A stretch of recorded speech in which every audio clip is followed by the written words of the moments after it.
Good afternoon, I'm Marissa Bailey. Here are some of the stories making headlines at this hour. CBS 2 has learned that multiple Chicago police officers are being investigated by the FBI for allegations of stealing money and drugs from drug dealers. This is an ongoing investigation that's expected to develop within the next few days. Meanwhile, Marilyn Hartman, the infamous serial stowaway, appeared in court today after she once again was arrested at O'Hare Airport this past weekend. Here's CBS 2's Roseanne Tellez. Hi, Roseanne Tellez here. I just left court today where I'm covering the case of the serial stowaway, Marilyn Hartman.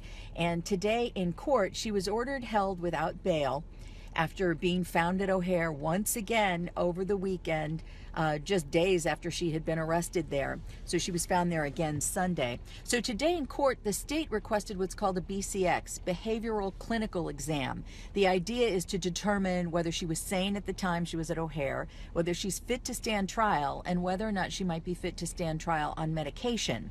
So that's going to happen before she goes back to court. A couple of interesting tidbits. The judge asked her if she had any family, and the attorney said yes, and Marilyn angrily interrupted and said no. Then the judge asked, was she under the care of a medical professional? Her attorney said no, and Marilyn said yes. The judge did ask if he could question Marilyn directly. The attorney declined that invitation. She says that the next time they come to court on February 13th, she hopes she has some options to offer. She is looking for options to offer, alternatives to jail for Marilyn Hartman. She said that this is just not the place for the 66-year-old woman.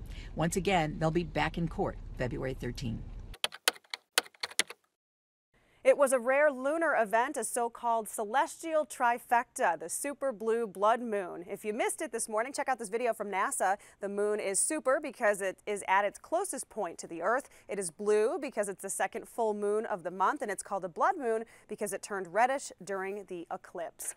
Meanwhile, more than 100 firefighters battled a fire that ripped through an apartment building in Westmont. The 3-alarm fire sent residents fleeing from their beds in the middle of the night. Strong winds made it even more difficult to control. Officials say 16 residents were forced from their homes.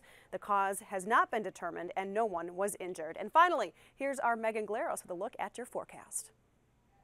Hey guys, we're looking at a forecast out there today with some morning snow showers. Not too terrible. Should concentrate over in northwest Indiana a little later on today, kind of as a bit of a lake effect event. But the high, ooh, just 29 today, 30 tomorrow, but we'll get more sunshine in the mix. Wednesday, 44.